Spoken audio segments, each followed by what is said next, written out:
So once you're confident with terminology and you're confident unpicking context in a text, the next thing you need to do is write about it. Now, I'm setting this up to be relevant for OCR, where the first two questions in the first exam are 1A and 1B.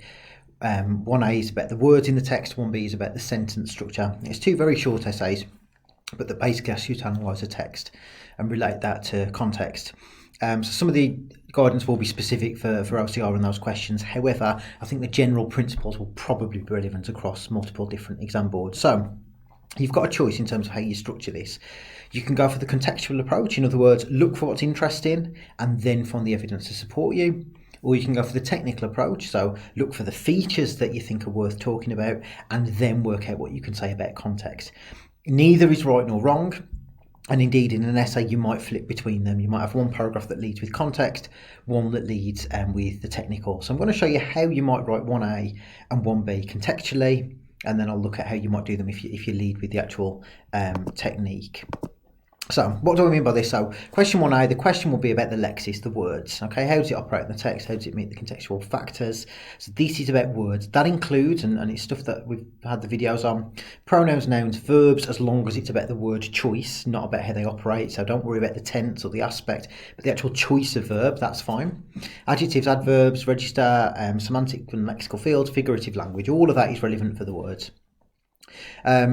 And if you're doing contextual, what I mean there, you start with what the text is doing, why, who it's for, and then you find the range of evidence to support and discuss. So this is the text that I'm using. It's a review, really, of Channel 4's election night coverage.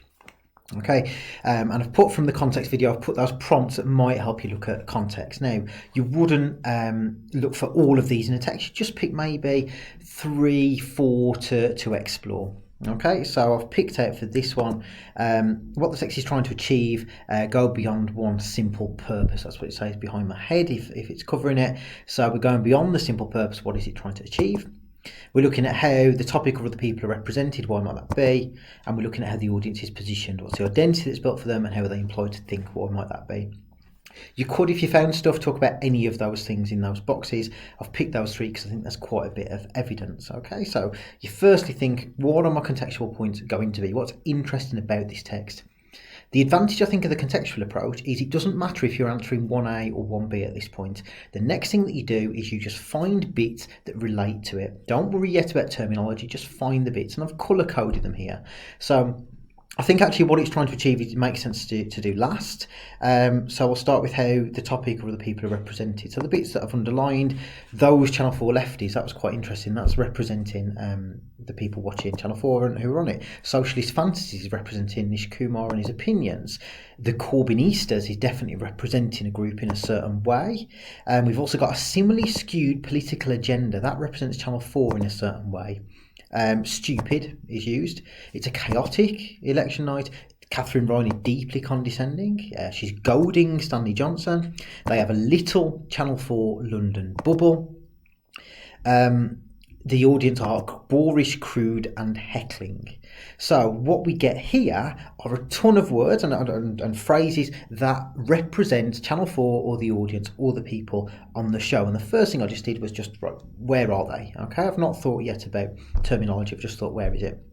Secondly, the audience positioning. So I've gone, well, time-honoured election fashion. I think that implies the audience knows quite a bit about politics, how unbearable the Corbynistas would have been. Labour got a result. I think there's an interesting thing about formality there. The bit in brackets I think is quite interesting. He asked us about Lewis Goodall. We get Shami Chakrabarti, looks like she's got to send her son to the local comprehensive. He refers to the working class who aren't sitting in Channel 4's victim box. He also talks about other things for the third aim, but I think all of those are about the actual audience positioning. Okay, so about what is he implying about the audience in terms of purpose.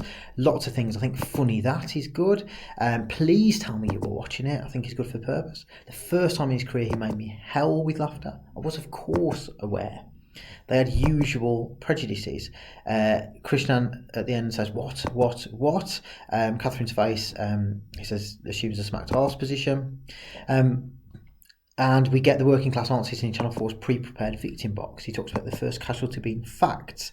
He talks about they actually cheered what the comedians were suggesting. I think all of those to do with purpose, because they're either designed to make us laugh or they're designed to make us think a certain way. Okay, so if you were analysing a text or annotating a text, I'd either use colours or I'd just use numbers. Okay, I've got 3 contextual factors that I want to talk about, and I've spotted a range of evidence to do it. And like I say, what I want to illustrate to you, and I'll do it in the 1B video, is that you could use all that same evidence and those same contextual points for 1B as well. You're just talking about slightly different things, and that's one advantage, I think, of the contextual model. Okay, you can find 3, 4, 5 contextual factors, find the evidence, and then you've only gone through that annotation once rather than having to do it 2 separate times, once for words, once for sentence structure. Okay, so remember 1A is words. I've thought about, right, what are the 3 contextual points then? Well, he represents the left as childish, patronising and out of touch. He positions the audience to be friendly with him and agree with him, and they're working class, they're normal people who see through Channel 4 and the Corbynistas on the left. And I think there's also this interesting purpose where on the face of it he entertains, while also actually I think implying that the audience is powerful, but only if they agree with him. Okay, so I've left the bottom one because you might want to go away and do that, go back to that slide with the evidence on and actually see what you could come up with. But I've gone for the evidence for these ones. So I thought, right, from the evidence that I picked out, what could I say about lexis? And remember, I'm just looking at words. So there might be interesting things to do with clauses, phrases, sentences, but I'm not doing them yet.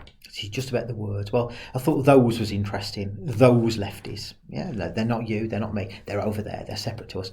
He uses phrases like lefties and Corbynistas. I thought was quite interesting, quite informal, almost like slang that is built up with the reader, but equally uses some French and Latin at once. Agenda, a word that comes from Latin, a very formal word. He talks about Channel 4 has an agenda. Like the studio audience, the London bubble. So there's lots of nouns here that show that basically the left and Channel 4 are over there. They're in a bubble. They've got an agenda. They're Corbynistas, they're lefters, they're those, they're not like us. There's also lots of unpleasant imagery. Some of it's zoomorphic and implies that the people are animalistic. Some of it is just quite unpleasant. He uses adjectives like boorish and crude to describe the audience. He uses condescending to describe Catherine Ryan. He uses the verbs goading, heckling, bellowed. I think the audience heckle. I think it's Nish Kumar who bellows, and I think Catherine Ryan is goading. So all of them suggest that they're almost like a primitive tribe, almost ganging up to attack people. So I thought, well, how might I develop this? Well, there's clearly a division between them and us, and Ross suggests, they are totally separate to us. Ross mixes registers, and what he seems to be doing is showing that he's intelligent, he sees through these people, he's also very friendly to us. Compare that to the left, who are cruel and also stupid. So that's the paragraph I want to write and show you what that might look like as a real paragraph. Okay. The second one I've sort of planned, I've picked the evidence and thought about what you might say if you want to write your own. And then the third one I've left blank, so you could actually turn this into a full essay.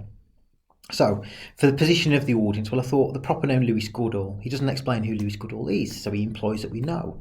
He uses the adjective in time-honoured fashion. It suggests that we read about this every year. We're used to these elections. We know our stuff. But equally, we've got contractions. We've got words like would have and references to the working class and the local comprehensive, which suggests that the reader is just a normal person who we can chat to. We're part of the working class. We probably went to the local comprehensive. He suggests that there's no airs and graces about us. And we've also got the adverb actually, which I think is quite powerful. He says towards the end, the audience actually cheered, as though he can't believe why they would when there's a joke about the Tory voters being old and they'll die soon. All of those things position the audience as being horrified by what the left has done. So we feel powerful, we feel respected, but he also presents us as someone who's got common sense, who is very similar to Ali Ross. We've got basic decent values. He implies that the left and Channel 4 don't have any of those things. They don't have the intelligence, but they also don't have the values. I've left the third one blank, so you can have a go at planning that.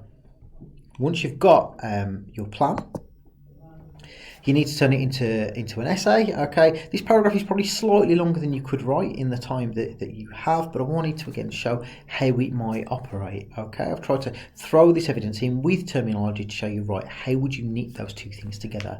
So if I saw a paragraph like this, remember you don't need an intro, you only have 15 minutes. If I saw a paragraph like this, I'd be really pleased with where it was going. So Ross is keen to use lexis to represent both the left and Channel 4 as cruel and stupid. By immediately introducing them with the third person determiner those, the reader is distanced from the lefties at Channel 4, with the informal noun, the lefties, suggesting this is an accepted viewpoint with which the reader can easily agree. Other informal nouns, such as Corbynistas, are later balanced with the Latin abstract noun agenda, suggesting while they appear ridiculous, Channel 4 have a dark purpose, which from the bubble of London the reader can see through, with both nouns here, bubble and London, distancing them from the reader. So notice all I'm doing, I'm putting that evidence together, but I'm adding the terminology as we go, and it's terminology that have been covered in the earlier videos in terms of the nouns, in terms of the determiners, and in terms of what I'm going to talk about now, which is the adjectives.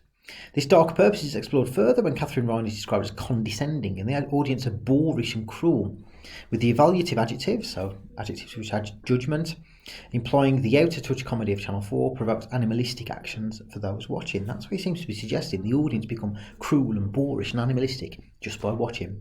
The choice of verbs supports this, as the comedians are presented as becoming angry at the result and start goading, heckling, and Kumar bellowed as though they are throwing a tantrum. So that's knitting that evidence together.